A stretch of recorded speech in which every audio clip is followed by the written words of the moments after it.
हम तो पहले कह दे बहुत दूर ले चल जाई। अब जहाँ ले गीत गौले बड़ा ओकर जवाब दिया आई।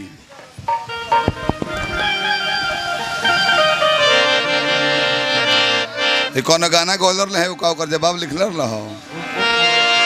एगो गीत गाला तब इनकर जवाब दे। एगो गीत गा के निकल रहो। अब हमारा का बोले बड़े उससे मतलब नहीं करता, मनोरंजन करे बेरी हम ऐसे कि प्रसंग तो इतना देर ले गोले हम तो कृष्ण जी के जन्म उन्म गा देनी हम। ये प्रसंग कहाँ गोले हम अरे सब नहीं बुझल हो कब तो हई ब्राह्मण देवता बानी चुनू बाबा दक्षिण में सोख जाइले रउआ बुझल हो कब कितना देर प्रसंग गोले हम आ केकर मार्केट कोई पर बा अरुआ बुझाइल हुई। हालांकि अजीत सुंदर गायक हमें इनकर गीत खेसारी गावता रहे लिख के दे ले। अब का करबा प्रोग्राम ना चली तो गाना उना लिख के अपन रोजी रोटी चलेबो नू। तो हम कहो गाना लिख के दे सकता नहीं कितनों रुपया में हम अपने गाइले। हमारा लाज तब लगता नु कि इनके लिखल गीत खेसारी गा दिले कि धो दहलू लोभ सब डब से नहा के और बाद ही गाओ तारे नू तब बुझाता कि लालू काका के झंडा लेके जीतन माजी घूमता रहे।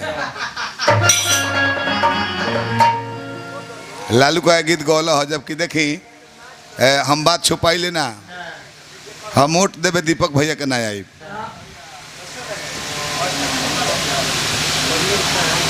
दीपक भैया पुरस्कार देव हम वोट देवे ना आई ना तहार लोग के गांव से भैया हमारा कोनो फायदा बा।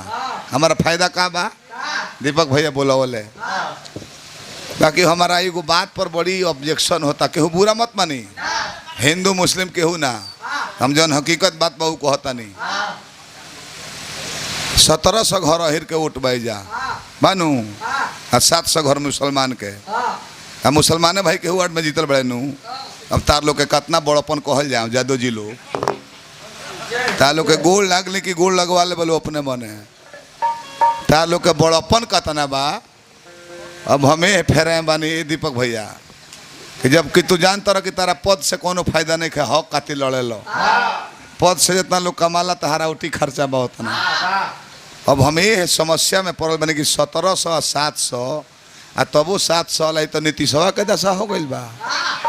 42 को सीट लेकर मन करता तो भोजपुर में मुख्यमंत्री मन करता तो राजद में मुख्यमंत्री तो वह दशा तो हो जा गई बा। बड़ी हम दुखी बानी दीपक भैया बुरा मत मनी हो तारा द्वार पर सही बात बोलत नहीं हम एक माने बा कि कहे खातिर तहारा लो में यूनियन बा हमार में यूनियन बा यूनियन नहीं खे कर माने बा कि तू लो दूगो फ्रूटी पर बदल तारलू। अच्छा लालू जी खर्चा दी है हमरा के कि मोदी दी हैं कि नीतीश दी हैं कि राम विलास दी हैं हम गाओ तई तो गायब कम से कम अपन भविष्य सोचल जाला कि हमारा बहने 2 पैसा के कमी हुई कि बीमार हुई तो हमारा के हेल्प के करी सहायता के करी।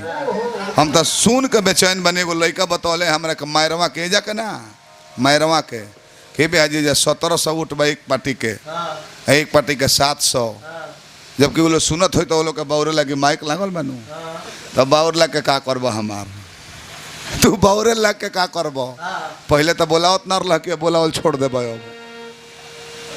तने पर विशेष तरह सब ध्यान दी पी सब कर मीट सब कर खाई दारू सब कर पी काम जगह पर करी कोई जगह कह देव एगो चापा कल पास ना होई आ जगह पर हब तो नहीं जीती हैं तब तो हर काम कर दी हैं।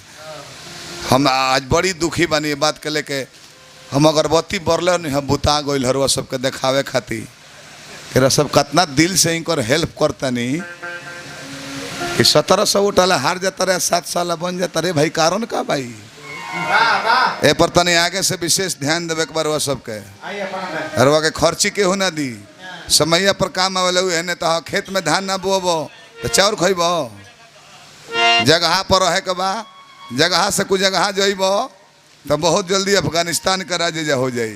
ऐसे जगह पर रहे के बा हम भैया खातिर तो ना कहब दोसर बात ना कहब हम केहू के वोट ना मांगब कि फलाना आलम हमें फलाना यादव हमें फलाना सिंह हमें हम अतने कहब कि कम से कम जगह भैया लो चिन्ह हो केहू आगे बढ़ता तो ओकरा के देख के दे देवे जरे लगता के बा कहल इतना कस के धीरे से बोलो हम बोली लेता ना बात के पीछे कुछ रहस्य होला।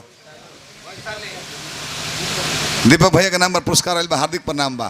अतने कहम के सब अपन जगह चिन्ही आ जगह पर है सब भाई लोग से कहतनी ऐसे कि छुरछुरिया पड़ाका बरला नु तो जोर बहुत होला आवाज ना निकले नीचे धैले रह तो ठीक बतनी ऊपर धरब तो जारियो दी आ बम बानू तो धरा के भाग जा भड़की तो बिगाड़ दिए के भी तो जगह पर रहे के प्रयास करे बरवा सबके।